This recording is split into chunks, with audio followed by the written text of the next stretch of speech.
सिर्फ अपनी मनमानी की और उसके लिए तुम्हें शर्मिंदगी उठानी पड़ी। शर्म आनी चाहिए हमें। अपनी बीवी का पल्लू पकड़कर तुमने इस घर की मान मर्यादा का अपमान किया है।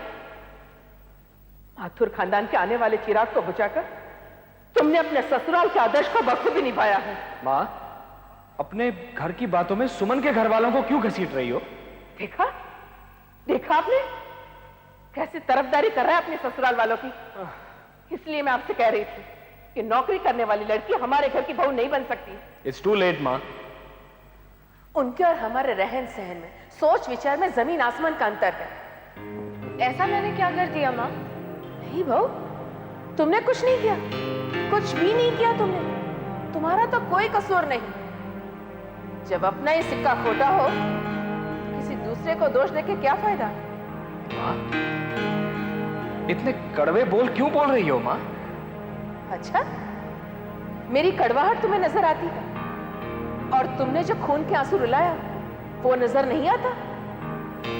ऐसा मत कहो माँ, प्लीज ऐसा मत कहो। पिताजी समझाइए ना माँ को।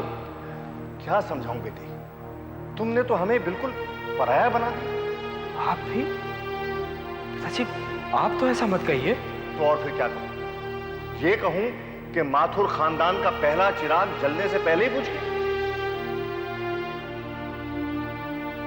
मैंने तो सोचा था कि उच्च शिक्षा लेने के बाद इंसान अधिक समझदार हो जाता है, उसकी बुद्धि में परिपक्वता आ जाती है, लेकिन तुम तो,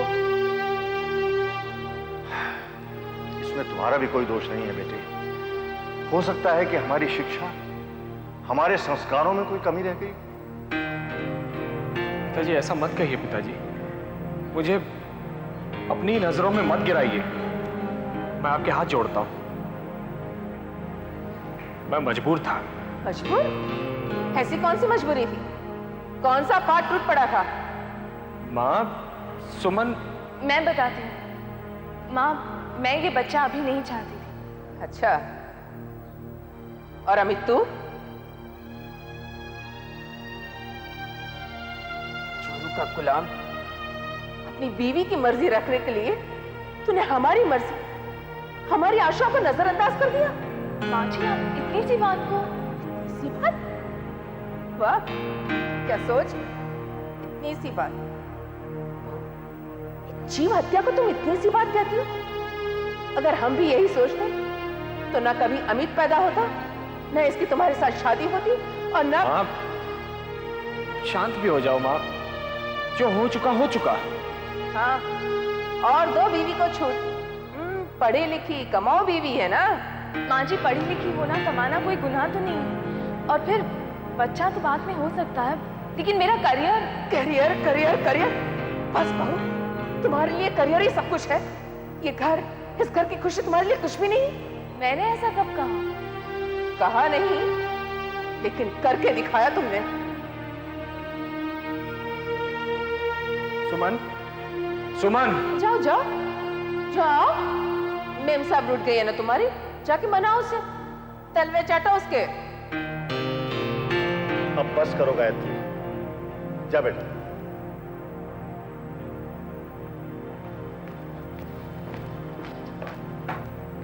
आप हर वक्त मुझे ही चुप करवाइए। उस मेम साहब के सामने तो सब मिट्टी के माथों बन जाते हैं।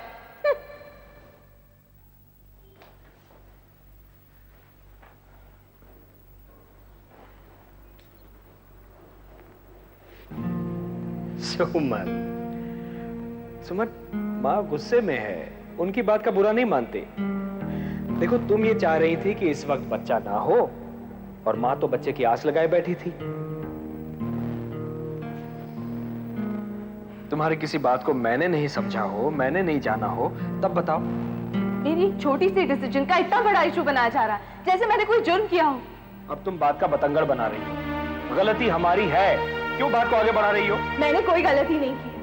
सुमन, किसी को बगैर बताए अबॉर्शन करवा लेना गलती नहीं है। यहाँ तक कि मुझे भी तुमने बेखबर रखा। मैंने तुमसे कह दिया था कि अभी मुझे बच्चा नहीं चाहिए। और मैंने भी तुमसे कह दिया था कि तुम अबॉर्शन नहीं करवाओगी। तो क्या मुझे मेरे डिसीजन लेने की आजादी नहीं है? बच्चा तुम्हारे अकेले का निर्णय नहीं हो सकता।